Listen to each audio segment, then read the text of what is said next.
अच्छा जाहिद मुझे ये बताएं कि कुछ चीज़ें ऐसी होती है ना कि एक्टर की जब हम बात करते हैं तो उसकी ऑब्जर्वेशन की हम बात कर रहे होते हैं कि बहुत अच्छी होनी चाहिए।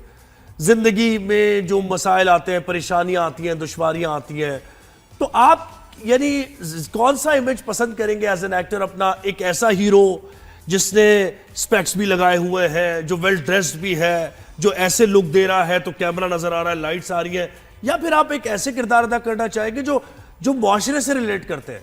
अगर एक फादर का कैरेक्टर है तो फिर वो आम आदमी जो एक फादर अपने मसाइल हल करता है या जिस तरीके से जूझता है वो करना चाहेंगे आप? इन दोनों को कंबाइन नहीं किया जा सकता। हाँ बिल्कुल, ये कमर्शियल भी तो होना चाहिए नहीं?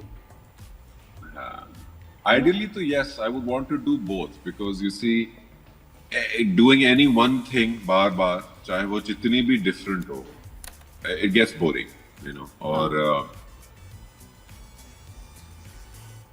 जी क्योंकि आप अगर नादिया ने भी बेतहाशा काम किया है, आप अग्री करेंगे नादिया, अगर आप चैनल्स के साल के प्रोग्रामिंग को ले लें तो उसमें शायद एक से दो ऐसे होंगे जो प्रोजेक्ट्स जो के किसी सब्जेक्ट बेस्ड हो। बिल्कुल वेरी रेयर।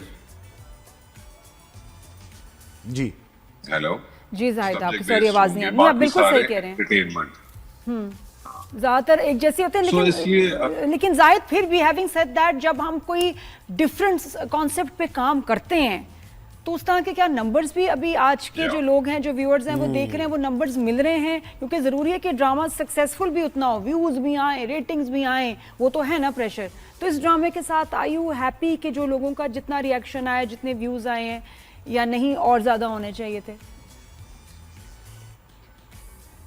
यार I cannot worry about numbers. That's not my job. That's the job of the makers. The way they promote it, the way the channel and how they promote it and all.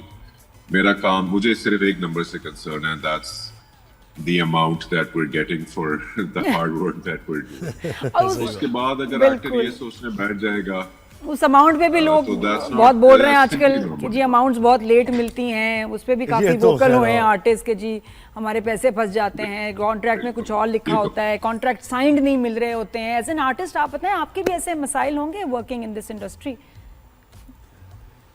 बिल्कुल रहे यार, मैं भी इस industry का हिस्सा हूँ और मैं तो शूट पे जाने से इनकार कर देता हूँ अगर मेरा अमाउंट डिले हुआ होता है।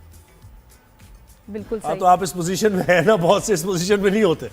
वो बेचारे चले जाते हैं कि ठीक है काम तो मिल रहा है। आपको डालना चाहिए। नो नो नो, क्या कर लेंगे आप? कौन सा चैनल? लेकिन जाहिद वो जो आखिरी चेक मिलना है ना काम खत्म होने के बाद, वो फंस जाता है। वो फंस जाएगा। पहले तो मैं भी ठीक है ये कहती हूँ कि जी हाँ काम चेक मिलेगा, तो जब वो जो आखिरी चेक है वो फंसता है। मेरा फंस गया, फंस गया एक। अब उसको क्या करें, उसको कैसे निकालें? काम हो गया, अब आपके पास कोई लेवरेज भी नहीं, फिर क्या करें? बस आप एक दिन शूट का अपने पास रखे ना फॉर लेवरेज, कि यार एक दिन का काम रह गया, ये मैं नहीं करा रहा जब तक आप मुझे चले पोस्ट डेटेड भेज दे। अरे वो चेक बाउंस हो गया जाहिर, मेरा चेक बाउंस हो गया, आप बताओ प्रोडक्शन हाउस का बताएं। अरे चेक बाउंस हो गया तो आपके पास FIR कराने के ग्राउंड्स आ गए, दोबारा को आप बिल्कुल बिल्कुल। अरे कहाँ FIR को कराते हैं, एक अलग मसला हो जाएगा। हाँ लेकिन बात इसकी बिल्कुल सही है जी। अच्छा जाहिद, आपका एक हमराज ड्रामा भी है और हमारे साथ फारूक रिंद साहब थे, तो वो जरा ना वो ये कहते हैं कि हाँ उनको डिप्रेशन हो गए भाई ड्रामे से। ये डिप्रेशन की बात निकली है तो उन्होंने कल हम भी परेशान हो गए कि उन्होंने कहा मुझे डिप्रेशन हुई है तो इस ड्रामे की वजह से हुई है कि मेरा काम कैसे उसमें खराब हुआ। What happened, what went wrong with Humraaz? जबरदस्त कास्ट थी, बड़ा अच्छा ड्रामा था। नॉट माई प्लेस टू से। फारूक रिंद साहब मेरे तो खैर बहुत ही दिलो जान अजीज हैं, उनको अगर कोई चैलेंज फेस हुआ है प्रोडक्शन के हवाले से, वो उनकी जगह कहने के लिए हमने अपनी तरफ से तो कोशिश की। एक थ्रिलर कहानी थी, हाँ उसका जो हुक था, क्योंकि हर सस्पेंस का या थ्रिल का कोई हुक है, वो he did not have edit पे कंट्रोल फारूक रिंद।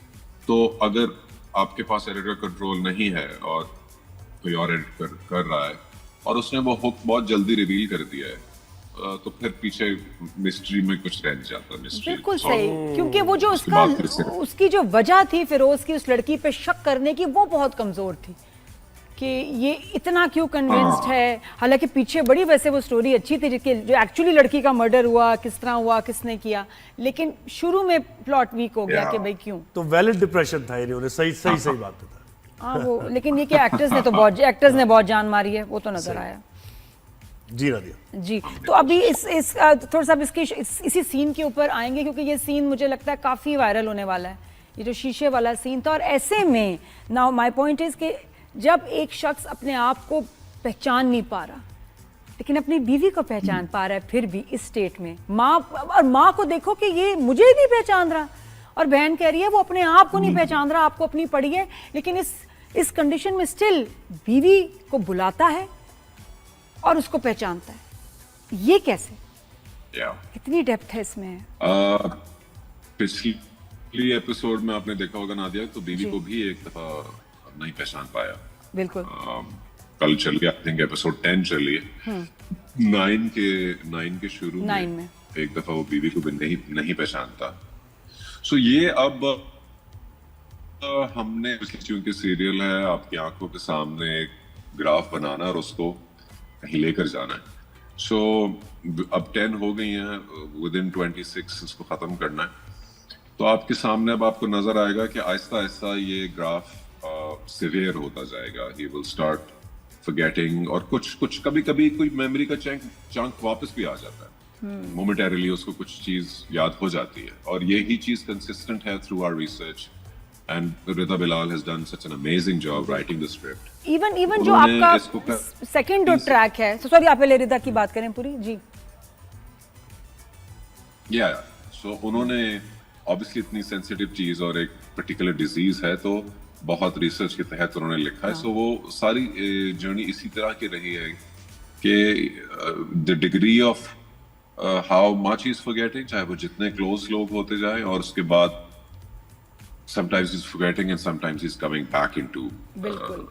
और ये तो चैलेंज इस कैरेक्टर के साथ है। एक और चैलेंज है इसका भाई, एक जिसमें हम इनहेरिटेंस कहा जाता है, दूसरा ट्रैक के जो भाई के साथ कॉन्फ्लिक्ट चल रहा है। एक भाई है जो लालची है, जो ईवल है, फिर माँ का भी थोड़ी सी कॉम्प्लेक्स रिलेशनशिप, वो भी जरा बताएं ट्रैक वो क्या, ये भाइयों का इतनी रिजेंटमेंट उसमें।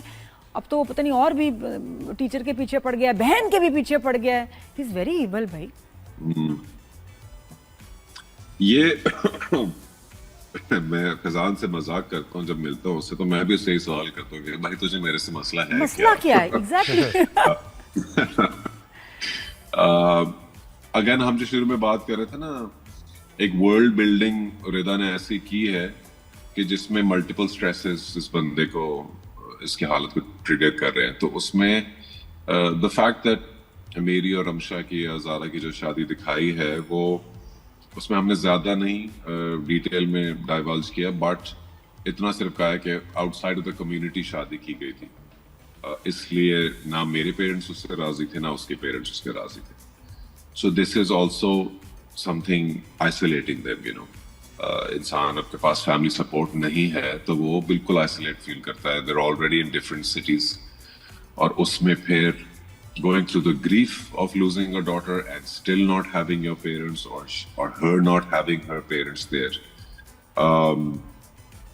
और भाई के साथ जो एक कंपटीशन होना, भाई की डिटेल आगे जाके खुलेगी, इसलिए मैं उसको अभी ज्यादा रिवील नहीं करना चाहता, लेकिन सिबलिंग राइवलरी भी एग्जिस्ट करती है।